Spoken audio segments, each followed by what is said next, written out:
तो चलिए शुरू करते हैं। जो आपको नियम शर्त दिया हुआ है वो सब तो आप लोग जानते ही होंगे यहाँ पे। तो चलिए हम लोग शुरू करते हैं। पहला जो क्वेश्चन क्या कर रहा है, देखिए भारत में किस वर्ष आंतरिक गड़बड़ी के आधार पर आपातकाल लगाया गया था। देखिए ऑप्शन, 4 ऑप्शन दिया आपके सामने। तो यहाँ पे क्या होगा, ऑप्शन नंबर बी जो 1975 क्या होगा, ऑप्शन नंबर बी। चलिए आगे बढ़ते हैं। आगे क्वेश्चन नंबर दूसरा क्या होगा, देखिए ध्यान से करा कि संविधान संशोधन का प्रावधान जो किस अनुच्छेद में दिया गया। देखिए ऑप्शन को ध्यान से। तो यहाँ पे क्या हो जाएगा, ए बी सी डी के रूप में दिया हुआ है। तो दो का क्या होगा, दो का ऑप्शन नंबर यहाँ पे सी हो जाएगा। अनुच्छेद 368 क्या होगा, ऑप्शन नंबर सी। चलिए हम जल्दी जल्दी बोल रहे हैं आप लोग ताकि आप लोग का टाइम वेस्ट ना हो। क्वेश्चन नंबर 3 करा है कि संविधान का 42वां संशोधन किसके शासनकाल में पारित किया गया था। देखिए आप लोग इस वीडियो को सभी के साथ शेयर करें ताकि सबको फायदा हो सके, ताकि सबको पता चल पाए। चलिए क्वेश्चन नंबर 3 का क्या होगा, 3 का ऑप्शन नंबर ए होगा, इंदिरा गांधी क्या होगा, ऑप्शन नंबर ए। जितना हो सके आप लोग जल्दी जल्दी इसको वीडियो को शेयर कर दिए। क्वेश्चन नंबर 4 करा है विधि के शासनकाल जो है प्रतिपादन किसने किया। विधि के शासनकाल का प्रतिपादन किसने किया। देखिए 4 ऑप्शन देख पाओगे। तो 4 का ऑप्शन क्या होगा, 4 का ऑप्शन नंबर सी हो जाएगा, नहीं डायसी क्या होगा, ऑप्शन नंबर सी। चलिए आगे बढ़ते हैं। आगे क्वेश्चन क्या है, क्वेश्चन नंबर 5 करा है किस वर्ष राज्य पुनर्गठन आयोग का मतलब गठन हुआ था। देखिए ऑप्शन को यहाँ पे क्या होगा, ऑप्शन नंबर यहाँ पे चारों में से बी हो जाएगा, 1953 क्या होगा, ऑप्शन नंबर बी। 5 क्या होगा, ऑप्शन नंबर बी। चलिए आगे बढ़ते हैं। क्वेश्चन नंबर 6 है किसे सीमान गांधी के नाम से जाना था। किसे सीमान गांधी के नाम से जाना था, ऑप्शन को देखिए ध्यान से आप लोग। तो ये क्या हो जाएगा, ऑप्शन नंबर यहाँ पे 6 का ऑप्शन नंबर सी जो क्या होगा, option number C, Khan Abdul Gaffar Khan. चलिए आगे बढ़ते हैं। आगे क्वेश्चन नंबर 7 करा भारत में प्रथम कम्युनिस्ट मुख्यमंत्री कौन थे। देखिए ऑप्शन ध्यान से, भारत में प्रथम कम्युनिस्ट मुख्यमंत्री कौन थे, ऑप्शन को देखिए ध्यान से। तो क्या हो जाएगा, 7 का ऑप्शन नंबर यहाँ पे डी हो जाएगा, ऑप्शन नंबर डी हो जाएगा, नहीं EMS कहते हैं नव्यू दरीपाद। चलिए आगे बढ़ते हैं। क्वेश्चन नंबर है उसके बाद क्या कर रहे हैं, 8 करा कि जवाहरलाल नेहरू का निधन जो किस वर्ष हुआ। देखिए ध्यान से ऑप्शन को, क्या होगा 8 का 4 ऑप्शन में से right option option number C हो जाएगा, 1964 क्या होगा, ऑप्शन नंबर सी। चलिए आगे बढ़ते हैं। क्वेश्चन नंबर 9 करा भारतीय जनसंघ के संस्थापक कौन थे। भारतीय जनसंघ के संस्थापक कौन थे, ऑप्शन को देखिए ध्यान से। क्या हो जाएगा यहाँ पे 9 में राइट ऑप्शन नंबर ए हो जाएगा, नहीं डॉक्टर श्यामा प्रसाद मुखर्जी क्या होगा, option number A, doctor Shyama Prasad Mukherjee. चलिए आगे बढ़ते हैं। क्वेश्चन नंबर 10 करा नीति आयोग का गठन किस वर्ष हुआ था। नीति आयोग का गठन किस वर्ष से हुआ था, 2014 के अंत में हुआ था। इन ऑप्शन नंबर, इस क्वेश्चन का बी हो जाएगा, क्या होगा, ऑप्शन नंबर बी। 10 का क्या होगा, ऑप्शन नंबर बी। चलिए आगे बढ़ते हैं। क्वेश्चन नंबर 11 करा उसका 2015 में शुरू हुआ, तो कभी कभी आपको 2015 भी मिलेगा। क्वेश्चन नंबर 11 करा कि शिमला समझौता जो किस वर्ष हस्ताक्षरित हुए थे। शिमला समझौता किस वर्ष हस्ताक्षरित हुए थे। तो यहाँ पे क्या होगा, 4 ऑप्शन देख पा रहे होंगे। तो यहाँ पे 11 का ऑप्शन की बात करेंगे तो क्या होगा, ऑप्शन नंबर यहाँ पे बी हो जाएगा, यानी 1972 कब हस्ताक्षरित हुआ था, 1972 को हुआ था। चलिए आगे बढ़ते। क्वेश्चन नंबर 12 करा गरीबी हटाओ का नारा किसने दिया था। गरीबी हटाओ का नारा जो दिया था पता होगा, ये आसान सा क्वेश्चन अभी ये जो है काफी आसान क्वेश्चन पता होगा, इंदिरा गांधी ने दिया था, ऑप्शन नंबर ए हो जाएगा। चलिए आगे बढ़ते। क्वेश्चन नंबर 13 करा है कि चिपको आंदोलन से कौन संबंधित है। चिपको आंदोलन से कौन संबंधित है, तो संबंधित जो है ये Sundarlal Bahuguna, option number C होगा। 13 का क्या होगा, ऑप्शन नंबर सी। चलिए आगे बढ़ते। क्वेश्चन नंबर 14 करा है सूचना का अधिकार जो किस वर्ष निर्धारित हुआ था। सूचना का अधिकार किस वर्ष निर्धारित हुआ था, वो था 2005 ऑप्शन नंबर बी होगा। 14 क्या होगा, ऑप्शन नंबर बी। चलिए आगे बढ़ते हैं। क्वेश्चन नंबर 15 कह रहा है कि ब्रेजनेव जो किस देश के राष्ट्रपति थे। ब्रेजनेव किस देश के राष्ट्रपति थे। देखिए 4 ऑप्शन देख पाओगे। तो 15 क्या होगा, 15 का ऑप्शन ऑप्शन नंबर ए हो जाएगा। 15 का ए यानी सोवियत संघ। चलिए आगे बढ़ते हैं। क्वेश्चन नंबर 16 कह रहा है गुटनिरपेक्ष राष्ट्रों का प्रथम शिखर सम्मेलन कहाँ आयोजित किया था। 4 ऑप्शन देख पा रहे होंगे यहाँ पे। तो 4 में से क्या होगा, ऑप्शन नंबर डी जो है बेलग्रेड क्या होगा, ऑप्शन नंबर डी। चलिए आगे बढ़ते हैं। क्वेश्चन नंबर 17 कह रहा है कि सोवियत संघ का विघटन कब हुआ था। सोवियत संघ का विघटन कब हुआ था, देखिए ऑप्शन को ध्यान से। 17 क्या होगा, 17 का ऑप्शन नंबर डी जो है 1991 क्या होगा, ऑप्शन नंबर डी। चलिए आगे बढ़ते हैं। क्वेश्चन नंबर 18 कह रहा है कि यूरोपीय संघ कब अस्तित्व में आया। देखिए ऑप्शन को ध्यान से। तो 18 का क्या होगा, 18 का राइट ऑप्शन नंबर सी हो गया, ऑप्शन नंबर सी 1993 क्या होगा, ऑप्शन नंबर सी। चलिए आगे बढ़ते। क्वेश्चन 19 का है सार्क का मुख्यालय कहाँ है। सार्क का मुख्यालय कहाँ है, ध्यान से देख लिया सभी क्वेश्चन को एक बार याद है, दोबारा आप लोग देख लीजिए इसको। क्वेश्चन नंबर क्या होगा, 19 का डी होगा, काठमांडू कहाँ है, काठमांडू, ऑप्शन नंबर डी होगा। चलिए आगे बढ़ते। क्वेश्चन नंबर 20 करा कि बहुजन समाज पार्टी के संस्थापक कौन है। बहुजन समाज पार्टी के संस्थापक कौन है, देख पा रहे हैं ऑप्शन। तो यहाँ पे 20 का क्या होगा, 20 का ऑप्शन की बात करेंगे तो 20 का ऑप्शन नंबर ए हो जाएगा, नहीं काशीराम क्या होगा, ऑप्शन नंबर ए। चलिए आगे बढ़ते। क्वेश्चन नंबर 21 करा कि अंतर्राष्ट्रीय न्यायालय का मुख्यालय कहाँ है। अंतर्राष्ट्रीय मुख्यालय जो है अंतर्राष्ट्रीय न्यायालय का मुख्यालय जो है वो कहाँ है, तो द हेग है, कहाँ ऑप्शन नंबर बी हो गया, ऑप्शन नंबर बी। चलिए आगे बढ़ते। आगे क्वेश्चन नंबर 22 करा किस वर्ष झारखंड राज्य अस्तित्व में आता है। देखिए ध्यान से क्या होगा, किस वर्ष झारखंड राज्य किस वर्ष झारखंड राज्य अस्तित्व में आया। देखिए 4 ऑप्शन में से राष्ट्र की बात करें तो 22 का क्या होगा, 22 का ऑप्शन नंबर ए हो जाएगा, 2000। चलिए आगे बढ़ते हैं। क्वेश्चन नंबर उसका 23 कह रहा है कि भारत में नई आर्थिक नीति की शुरुआत जो किस वर्ष हुई। देखिए ध्यान से ऑप्शन को, भारत में नई आर्थिक नीति की शुरुआत 1991 में हुई थी, 1991। 23 का क्या होगा, बी हो जाएगा। चलिए आगे बढ़ते हैं।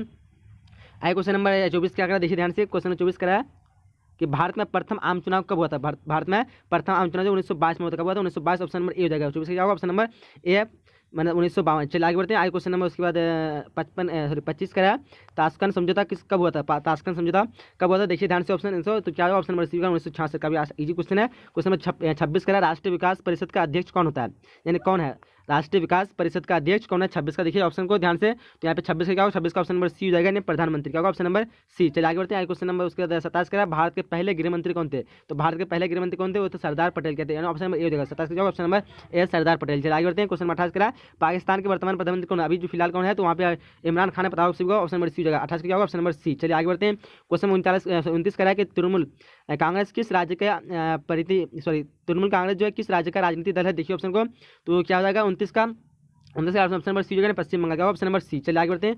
उसके बाद क्वेश्चन नंबर 30 कराया कि सुरक्षा परिषद में कितने अस्थायी सदस्य? देखिए ध्यान से, सुरक्षा परिषद में कितने अस्थायी अस्थायी सदस्य? देखिए अस्थायी पूछना है पे, तो अस्थायी क्या हो जाएगा? 5 होगा, ऑप्शन नंबर ए। चलिए आगे बढ़ते हैं। क्वेश्चन नंबर 31 कराया विश्व मानव अधिकार दिवस कब मनाया था? विश्व मानव अधिकार दिवस कब मनाया था? देखिए ऑप्शन को ध्यान से, तो यहाँ पे राइट ऑप्शन क्या होगा? 31 का राइट ऑप्शन की बात करेंगे तो 31 क्या होगा? राइट ऑप्शन नंबर यहाँ पे 31 का ए हो जाएगा, नहीं 10 नंबर क्या होगा? ऑप्शन नंबर ए। चलिए आगे बढ़ते हैं। क्वेश्चन नंबर 32 का बांग्लादेश के रूप में नया देश किस वर्ष अस्तित्व में आया? तो देखिए ध्यान से, 32 का क्या होगा? ध्यान से ऑप्शन देखो, 32 का ऑप्शन नंबर 32 का क्या होगा? ऑप्शन नंबर यहाँ पे ए में हुआ था, बट पूरी तरह कन्फर्म मतलब ये अस्सी में जो आया था वो 1972 में आया था, ठीक है, सॉरी बी में हुआ था, इसका मतलब स्थापना की है शुरुआत लास्ट में, बट 1972 में पूरी तरह से अस्तित्व में आया था। चलिए आगे बढ़ते। क्वेश्चन नंबर 33 का है कि राज्यसभा में मनोनीत सदस्यों की संख्या कितनी है? 33 का देखिए ध्यान से ऑप्शन को, 33 का क्या होगा? ऑप्शन नंबर ए हो जाएगा, 12 कितनी है? तो 12 ऑप्शन नंबर ए हो जाएगा। चलिए आगे बढ़ते हैं। क्वेश्चन नंबर उसके बाद 34 का है कि निम्नलिखित में से कौन भारतीय संविधान सभा के प्रारूप समिति के अध्यक्ष है? देखिए ध्यान से, निम्नलिखित में से कौन भारतीय संविधान सभा के प्रारूप समिति के अध्यक्ष थे? तो यहाँ पे क्या हो जाएगा? 34 का ऑप्शन नंबर सी हो जाएगा, भीमराव अम्बेडकर, डॉक्टर भीमराव अम्बेडकर। चलिए आगे बढ़ते हैं। क्वेश्चन 35 का भारतीय संविधान का निर्माण किसने किया? भारतीय संविधान का निर्माण जो किसने किया था? तो वो किया था डॉक्टर अम्बेडकर ने, ऑप्शन नंबर ए हो जाएगा। 35 का ऑप्शन नंबर ए। चलिए आगे बढ़ते हैं। क्वेश्चन नंबर 36 का चुनाव आयोग किस प्रकार की संस्था है? तो चुनाव आयोग किस प्रकार संस्था है? 4 ऑप्शन देख पाएंगे, तो यहाँ पे क्या हो जाएगा? 36 का ऑप्शन की बात करें, 36 का ऑप्शन नंबर ए होगा, संविधान क्या होगा? ऑप्शन नंबर ए। चलिए आगे बढ़ते हैं। क्वेश्चन 37 का भारत में कार्यपालिका का संवैधानिक प्रधान है, यानी कौन होता है? देखिए यहाँ पे 4 ऑप्शन देख पाएंगे, कार्यपालिका संवैधानिक प्रधान, तो 37 का क्या होगा? 37 का ऑप्शन नंबर ए होगा, प्रधानमंत्री क्या होता है? ऑप्शन नंबर ए। चलिए आगे बढ़ते हैं। क्वेश्चन नंबर 38 का भारत में कुल कितने राज्य है? देखिए ध्यान से ऑप्शन को, भारत में कुल कितने राज्य है? तो ये बताओगे अभी 28 का, पहले 29 था, बट अभी क्या होगा? 28 ऑप्शन नंबर ए हो जाएगा। तो क्या होगा? ऑप्शन नंबर ए। चलिए आगे क्वेश्चन 39 का कि न्यायिक पूर्वावलोकन का अधिकार किसने प्राप्त किया? न्यायिक पूर्वावलोकन का अधिकार किसने प्राप्त किया? देखिए 4 ऑप्शन देख पाएंगे, तो 39 से क्या होगा? 39 का राइट ऑप्शन नंबर डी क्या होगा? ऑप्शन नंबर डी, यानी राष्ट्रपति। चलिए आगे बढ़ते। क्वेश्चन नंबर उसके बाद 40 का है कि इस समय भारत में कौन सी दलीय व्यवस्था है? इस समय भारत में कौन सी दलीय व्यवस्था? देखिए ऑप्शन तो किस कौन सी है? तो बहुदलीय व्यवस्था, ऑप्शन नंबर सी। 40 का क्या होगा? Option number C. काफी ध्यान से आप लोग इसको रिपीट करिए दोबारा, और मेरे गुजारिश है सभी को शेयर जरूर कीजिए। संपूर्ण क्रांति का नारा किसने दिया? देखिए ऑप्शन को, तो दिया था Jayaprakash Narayan, option number D होगा। 41 क्या होगा? इसका ऑप्शन नंबर डी। चलिए आगे क्वेश्चन 42 का है कि सार्क के स्थापना किस वर्ष की गई थी? सार्क की स्थापना किस वर्ष की गई? 42 का देखिए 4 ऑप्शन में क्या हो जाएगा? 42 का ऑप्शन की बात करेंगे तो ऑप्शन नंबर 42 क्या होगा? 1950 होगा, ऑप्शन नंबर डी होगा। 42 ऑप्शन नंबर डी। चलिए आगे बढ़ते हैं। क्वेश्चन नंबर 1 के बाद 43 का देखिए ध्यान से, क्या कि सौराष्ट्र किस राज्य का अंग है? सौराष्ट्र जो है गुजरात का अंग है। किसका है? गुजरात का। ऑप्शन नंबर क्या होगा? बी हो जाएगा, option number option number D जो गुजरात क्या होगा? Option number D. चलिए आगे बढ़ते हैं। क्वेश्चन नंबर 44 का है कि बिहार विधान परिषद के सदस्यों का कार्यकाल जो है क्या है? बिहार विधान परिषद के सदस्यों का कार्यकाल क्या है? देखिए ऑप्शन को ध्यान से, तो 44 का क्या होगा? 44 का राइट ऑप्शन की बात करेंगे तो 44 का राइट ऑप्शन क्या होगा? ऑप्शन नंबर ए हो जाएगा, नहीं 6 वर्ष। चलिए आगे बढ़ते हैं। क्वेश्चन 45 का किस देश का संविधान विश्व का सबसे बड़ा संविधान है? देखिए तो आज इजी क्वेश्चन है, भारत का। ऑप्शन नंबर सी हो जाएगा, क्या होगा? Option number C. चलिए आगे बढ़ते हैं। क्वेश्चन नंबर 46 का देखिए ध्यान से करा कि कौन संविधान संशोधन शहरी स्थानीय शासन से जुड़ा है? देखिए ऑप्शन को ध्यान से, 46 क्या होगा? 46 का ऑप्शन क्या होगा? देखिए ध्यान से, ऑप्शन नंबर 46 का होगा, ऑप्शन नंबर सी हो जाएगा, यानी 73वां। चलिए आगे बढ़ते हैं। क्वेश्चन नंबर 47 का संयुक्त राष्ट्र संघ के प्रथम एशियाई महासचिव कौन थे? देखिए ऑप्शन को, तो यहाँ पे कौन थे? तो यूथान होगा, ऑप्शन नंबर बी। 47 क्या होगा? Option number B. क्वेश्चन 48 का ग्राम कचेरी का प्रधान कौन था? ग्राम कचेरी का प्रधान जो था वो सरपंच होता है। कौन था? सरपंच। ऑप्शन नंबर ए हो जाएगा। चलिए आगे बढ़ते हैं। क्वेश्चन नंबर उसके बाद क्या था? 49 का कि भारत द्वारा सफल परमाणु परीक्षण कब किया गया था? देखिए ध्यान से, 4 ऑप्शन देख पा रहे होंगे, तो यहाँ पे 4 ऑप्शन क्या होगा? 49 का ऑप्शन की बात करेंगे तो 49 का ऑप्शन नंबर यहाँ पे डी हो जाएगा, ऑप्शन नंबर डी 1998, पहला जो है 1974। चलिए आगे बढ़ते हैं। क्वेश्चन नंबर 50 का कि भारत की पहली महिला राष्ट्रपति कौन थी? तो भारत की पहली महिला राष्ट्रपति कौन थी? तो प्रतिभा पाटिल थी। ऑप्शन नंबर सी होगा। 50 क्या होगा? ऑप्शन नंबर सी हो जाएगा। चलिए आगे बढ़ते हैं। क्वेश्चन नंबर 51 करा किस भारतीय राज्य का अपना संविधान था? किस भारतीय राज्य का अपना संविधान था? तो वो Jammu Kashmir. Option number D होगा, क्या होगा? Option number D. चलिए आगे बढ़ते हैं। क्वेश्चन नंबर उसके बाद 52 का सार्क में कितने सदस्य हैं? देश है, तो सार्क में जो अभी फिलहाल जो 8 है, पहले जो है 7 था, बट बाद में श्रीलंका एड होने के बाद अब यहाँ पे 8 बन गया है, यानी ऑप्शन नंबर डी हो जाएगा। चलिए आगे बढ़ते हैं। क्वेश्चन नंबर 53 कह रहा है कि भारत संयुक्त राष्ट्र संघ का सदस्य कब बना था? भारत संयुक्त राष्ट्र संघ का जो संयुक्त राष्ट्र संघ का सदस्य जो बना था वो 1945 को ही बन गया था, ऑप्शन नंबर इस क्वेश्चन का ए हो जाएगा। चलिए आगे बढ़ते हैं। क्वेश्चन नंबर उसके बाद 54 कह रहा है कि जनता पार्टी के शासनकाल में भारत के प्रधानमंत्री कौन थे? तो उस समय भारत के प्रधानमंत्री प्रधानमंत्री कौन थे? तो यहाँ पे सी हो जाएगा, मोरारजी देसाई। क्या होगा? Option number C. चलिए आगे बढ़ते हैं क्वेश्चन नंबर। उसके बाद 55 का है, किस प्रधानमंत्री ने मंडल आयोग की सिफारिशों को लागू किया था? देखिए ऑप्शन को ध्यान से, तो किसने किया था? वो किया था 55 का ऑप्शन नंबर ए हो जाएगा, वीपी सिंह। क्या होगा? ऑप्शन नंबर ए। चलिए आगे बढ़ते हैं क्वेश्चन नंबर 56 का है कि भारतीय राष्ट्रीय कांग्रेस के संस्थापक कौन थे? तो इसके संस्थापक कौन थे? ए.ओ. ह्यूम थे। कौन थे?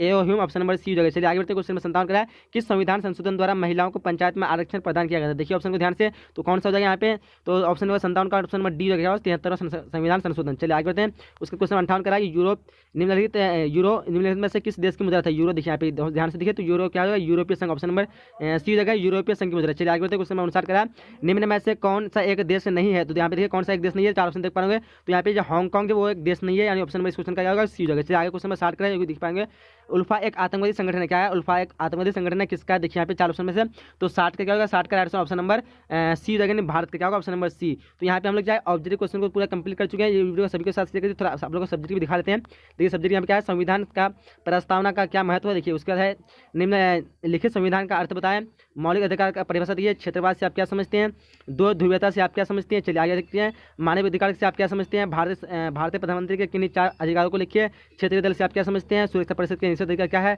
दल प्रदूषण के कौन कौन से कारण है, शिमला समझौता का महत्व क्या है, महत्व बताएं, आर्थिक न्याय क्या है, द्वितीय पंचवर्षीय योजना में उद्देश्य बताएं, दक्षेस क्या है, गुट निर्भय आंदोलन क्या है, भूमंडलीकरण क्या है। चलिए आगे देखते हैं, पंचायती समिति के प्रमुख के कार्य क्या है, उसके बाद नागरिक पंचायत के किन्हीं 3 कार्यों को वर्णन करें, राष्ट्रपति के आपातकालीन अधिकार क्या है। चलिए आगे है, पर्यावरण संरक्षण क्या है, राज्य के राज्यपाल की नियुक्ति कैसे होती है। उसके बाद क्वेश्चन राष्ट्रीय शासनकाल क्या है, उसके बाद एकल नागरिक से आप क्या समझते हैं, संघ सूची क्या है, उसके बाद लोकतांत्रिक केंद्रीयकरण की परिभाषा दीजिए। उसके बाद लोककीय क्या कहते हैं याचिका क्या है। चलिए आगे है, आगे क्वेश्चन के समानता का अधिकार से आप क्या समझते हैं। फिर आगे क्वेश्चन है 5 मार्क्स वाले, गठबंधन की राजनीति से आप क्या समझते हैं, गुट निर्भय आंदोलन की भारत में भूमिका परीक्षण कीजिए। फिर है संयुक्त राष्ट्र संघ के उद्देश्य क्या है। चलिए बिहार की राजनीति और भी दिया हुआ है, बिहार की राजनीतिक जाति एवं भूमिका वर्णन करें। देख लीजिए आप लोग, लोकसभा के अधिकार एवं कार्यों का वर्णन करें, भारत के प्रधानमंत्री की शक्तियों का मूल्यांकन करें, और क्या हाँ और भी है, भारतीय राजनीतिक कांग्रेस के प्रभुत्व के क्या मुख्य कारण थे। उसके बाद भारत पाक संबंध पर संक्षिप्त टिप्पणी करें। तो यहाँ पे हम लोग जो है पूरे क्वेश्चन को यहाँ पे कंप्लीट कर चुके हैं। ये जो आपको इसमें अगर वीडियो को देखें तो आपको घंटे कहता हूँ 50 से 60% क्वेश्चन जो इसी से आने वाला है अभी, तो आप लोग जल्दी से इसको पूरा याद कर लिए, अभी दोस्तों के साथ शेयर कर दिए। ये जो है आप अगर इसको देना है तो 50 से 60% गारंटी के साथ मैं कह सकता हूँ कि आपका एग्जाम में ये अभी आने वाला है। तो आप लोग इसको याद कर लीजिए, अपने दोस्त के साथ शेयर कीजिए ताकि उसको भी फायदा हो सके। चलिए हम लोग इस वीडियो को समाप्त करते हैं, मिलेंगे अगले नए वीडियो, जब तक के लिए जय हिंद। और वीडियो को लाइक कर दीजिए, अपने दोस्तों के साथ जरूर शेयर कीजिएगा ताकि उसको भी फायदा हो सके कम समय में। चलिए जय हिंद, जय Bharat and thanks for watching.